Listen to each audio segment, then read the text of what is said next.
आगे पढ़ेंगे। शिवजी का प्रिय बेल। बेल को संस्कृत में विलव तथा अंग्रेजी में वुड एप्पल कहते हैं। यह शिवजी का प्रिय माना जाता है। इसके पत्ते शिवजी के पूजन में चढ़ाए जाते हैं, इसलिए अधिकतर शिव मंदिर के पास इस वृक्ष को अवश्य लगाया जाता है। बंगाल में दुर्गा पूजा के दिनों में दुर्गा देवी को बेल की एक शाखा जो उत्तर पूर्वी दिशा के पेड़ से लाई गई हो के स्पर्श से जगाया जाता है। बिहार की लोक कथा में एक लोकोक्ति है कि गंजे सिर के साथ बेल के पेड़ के नीचे नहीं जाते। माना जाता है कि बेल का फल गंजे सिर की ओर आकर्षित होता है और उस पर गिरने से अपने आप को रोक नहीं पाता। एक और कहावत है, अगर बेल का फल पका है तो इससे कोई को क्या। बेल का फल इतना कठोर होता है कि कोई की चोंच उसमें नहीं घुस सकती। ऐसी मान्यता भी है कि यदि बेल और बेर का पेड़ एक साथ निकले हों तो नीचे पानी का स्रोत हो सकता है। बेल को संस्कृत में बिल्व कहते हैं। बेल शिवजी का प्रिय माना जाता है। बेल के पत्ते शिवजी के पूजन में चढ़ाए जाते हैं। बंगाल में दुर्गा पूजा के दिनों में दुर्गा देवी को बेल की एक शाखा से प्रसन्न किया जाता है। बिहार में भी माना जाता है कि गंजे सिर के साथ बेल के पेड़ के नीचे नहीं जाते, क्योंकि बेल का फल गंजे सिर पर गिरने से अपने आप को रोक नहीं पाता। बेल का वृक्ष लक्ष्मी जी का निवास भी माना जाता है। एक बार लक्ष्मी जी से विष्णु जी ने पूछा, तुम ब्राह्मणों से नाराज क्यों रहती हो?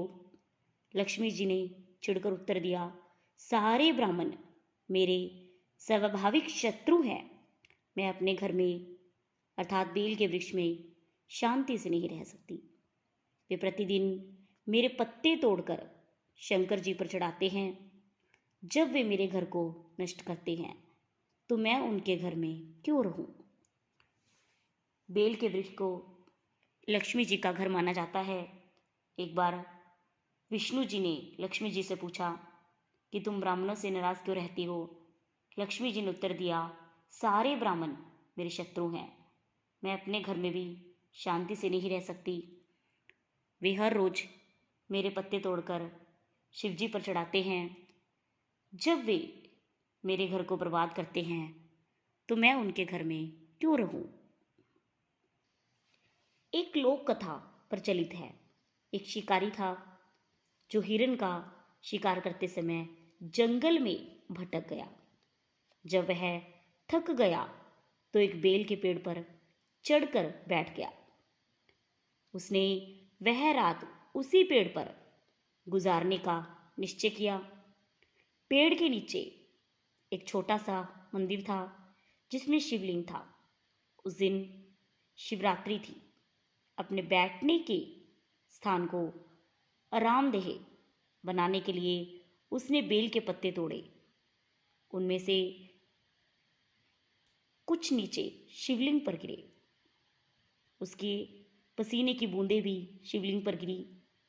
शिकार ना मिलने के कारण उसने सुबह से कुछ नहीं खाया था, इसलिए उसका व्रत भी हो गया। शिवरात्रि की पूजा की सारी क्रियाएं पूरी हो गई। बेल के वृक्ष से एक और कथा जुड़ी हुई है। एक शिकारी हिरण का शिकार करते समय जंगल में भटक गया। थककर बेल के पेड़ पर चढ़कर बैठ गया। उसने वह रात उसी पेड़ पर गुजारने का निश्चय किया। पेड़ के नीचे एक छोटा सा मंदिर था जिसमें शिवलिंग भी था। उस दिन शिवरात्रि भी थी। शिकारी ने अपने बैठने का स्थान बनाने के लिए बेल के पत्ते तोड़े। उनमें से कुछ पत्ते नीचे शिवलिंग पर गिरे और उसके पसीने की बूंदें भी शिवलिंग पर गिरी। शिकारी ने उस दिन कुछ नहीं खाया था, इसलिए उसका व्रत भी हो गया। इस प्रकार शिवरात्रि की सारी पूजा हो गई। बेल के गूदे का शरबत बहुत स्वादिष्ट होता है। पेट के रोगों में यह बहुत लाभदायक होता है। इसकी जड़ें ज्वर अर्थात बुखार को उतारने के लिए इस्तेमाल की जाती हैं।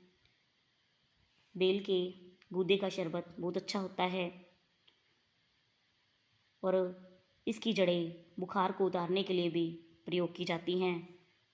यह पेट के रोगों के लिए भी लाभदायक होता है।